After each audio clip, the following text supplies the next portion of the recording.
ఇప్పుడు జరుగుతున్న వ్యవహారాలకు సంబంధించి ఇది పానిక్ బయ్యింగ్ ఎగబడి కొంటున్నటువంటి అంశాలకు సంబంధించి ఉత్తిష్ట భారత్‌కి సంబంధించిన ఒక కథనం చూద్దాం.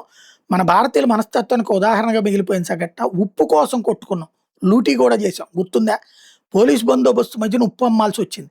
ఈలోపే ఇస్లామిక్ కాంగ్రెస్ నాయకులు మోడీజీ వలన ఉప్పు కరువని నిరసన ప్రదర్శనలు చేశారు. 2016 నవంబర్ 12, 13 తేదీల్లో తెలుగు రాష్ట్రాలు ప్రధానంగా హైదరాబాద్, గుంటూరు, కర్నూలు ప్రాంతాల్లో జరిగింది. పుకారా ఎలా వ్యాపించింది? శుక్రవారం రాత్రి నుంచి సోషల్ మీడియా, వాట్సాప్, ఫేస్బుక్ ద్వారా ఉప్పు దొరకదు, కొరత వస్తుంది, ధరలు పెరుగుతాయని వార్తలు వ్యాపించినాయి. ఉత్తరప్రదేశ్లో ఇట్లాంటి పుకారు మొదలైందని చెప్తారు. గంటల వ్యవధిలో దేశవ్యాప్తంగా వ్యాపించింది. ప్రజలు ఏం చేశారు? హైదరాబాద్లోని ఓల్డ్ సిటీ, టోలీ చౌకీ, సోమాజిగూడ, బంజారాహిల్స్, బోరబండ, కలపాత్ర వంటి ప్రాంతాల్లో రాత్రి 1 గంట వరకు కూడా కిరాణా షాపుల ముందు తీవ్ర రద్దీ. ప్రజలు 4 కేజీలు, 10, 20 ప్యాకెట్లు, 25 కేజీ బ్యాగులు కొన్నారు. కొన్ని షాపులు స్టాక్ అయిపోయి ఖాళీ చేతులతో ఇంటికి వచ్చిన వాళ్ళు కూడా ఉన్నారు. వాళ్ళని ఇంట్లోని మహిళలు నానా తిట్లు తిట్టారు. కనీసం ఒక ఉప్పు ప్యాకెట్ కూడా సాధించలేకపోయారు. రేపటి నుండి మనకి మజ్జిగలో ఉప్పు ఎలా అని అరిచేశారు. ఆల్రెడీ వాళ్ళ వంటింట్లో కిలో ఉప్పు ఉంది. దాన్ని వాళ్ళు తక్కువ నెల రోజులు వాడతారు.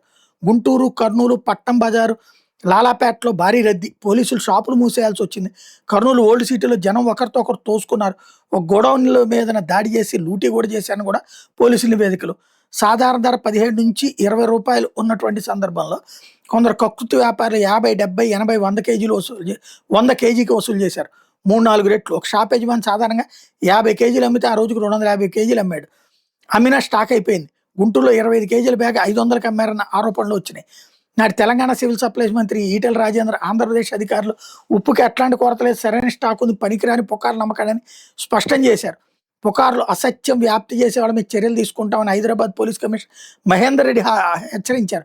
షాపులు ఎంఆర్పి బోర్డులు ఏర్పాటు చేయాలని ఆదేశాలు. కేంద్రం కూడా ట్వీట్ల ద్వారా దేశంలో ఉప్పు సరఫరా సరిపడా ఉందని చెప్పింది. ఈ సంఘటన కేవలం 1-2 రోజుల్లోనే సర్దుకుంది. కానీ చాలా మంది నష్టపోయారు, అధిక ధర చెల్లించి. కొందరు వ్యాపారులు లాభపడ్డారు. ఇట్లాంటి పుకార్లు భారతదేశంలో ఇంతకుముందు 2013లో బీహార్ నుంచి మొదలై జరిగినాయి. కానీ తెలుగు రాష్ట్రాలు 2016లోనే కదా వ్యాపించింది. ఈరోజు కారులో ఆయిల్ కొట్టించడానికి వెళ్తే ఒక్కోడు క్యాన్స్లో పెట్రోల్ నింపుకుని తీసుకుపోతున్నాడు. పెట్రోల్ బంక్ కుర్రాడు గట్టిగా చెప్పాను, నువ్వు కనుక క్యాన్స్లో పెట్రోల్ పోస్తే అది కేసు అవుతుంది, జస్ట్ కంప్లైంట్ చేస్తే చాలు, బంక్ సీల్ చేస్తారు, నిన్ను కూడా జైల్లో వేస్తారు. బెదిరించిన తర్వాత క్యాన్స్లో పెట్రోల్ ఇవ్వడం ఆపారట. మరి ఇంత ప్యానిక్ ఎందుకు? ఎవడో గొట్టంగాడో పుకారు మొదలు పెడితే దానికి సామాన్యులు బలైపోతున్నారని ప్రొజెక్ట్ చేస్తున్నారు.